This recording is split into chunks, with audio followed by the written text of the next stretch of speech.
Welcome to the SEO.co Search Engine Optimization Podcast. Digital marketing essentials and next-level tactics. From off-site and on-site optimization to persuasive selling and everything in between. You'll learn actionable tips on what it takes to outright and outrank your competition.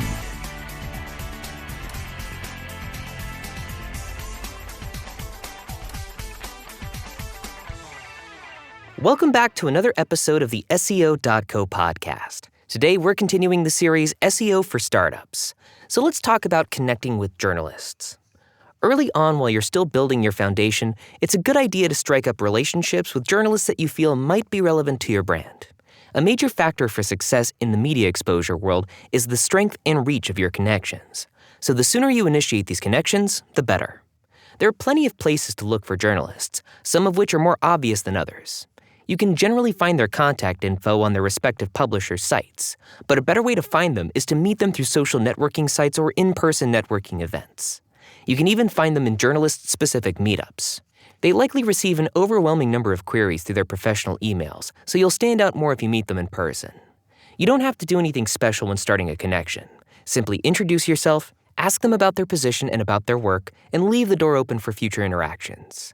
If you really want to stick in their memory, help them out in some way or take them out for lunch or coffee in the near future. Creating a watch list.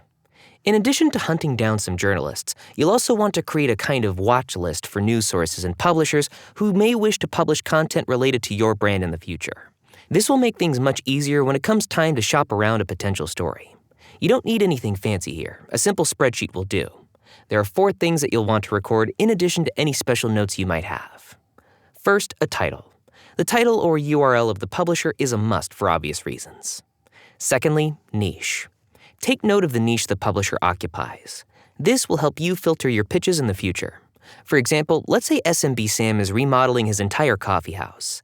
This is a topic that fits especially well with local news sites.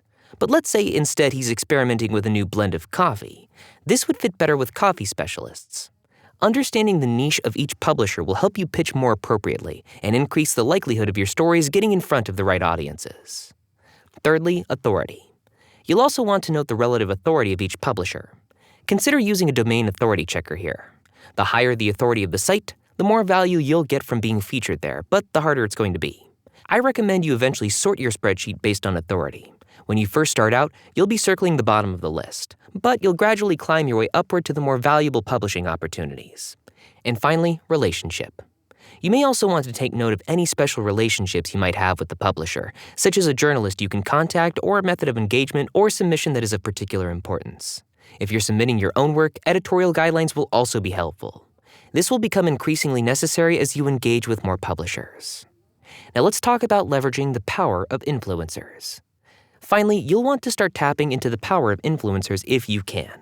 Influencer marketing is the process of engaging with noteworthy, high-authority individuals, usually strong personal brands or other thought leaders in your industry, to gain exposure or authority for your brand. The best way to do this is through ongoing relationships with key influencers, such as regular conversations, content collaborations, or other exchanges of value. The earlier you scout for and build these relationships, the more power you'll be able to tap, especially later on. Influencers will help your content and social media campaigns grow, multiplying the benefits of these foundational elements, which I've already covered before. They'll also be able to help you find new journalists and new publishers, as they tend to be well-connected in their respective industries. With all these aspects in place, your foundation will be more or less complete. From there, you'll be able to start doing the work of attracting and creating media exposure opportunities, which we'll cover next time in our SEO for Startup series as we move into Phase 2, how to collaborate with journalists and editors, or become the journalist. Thanks again for listening to the SEO.co podcast, and we'll catch you in the next episode.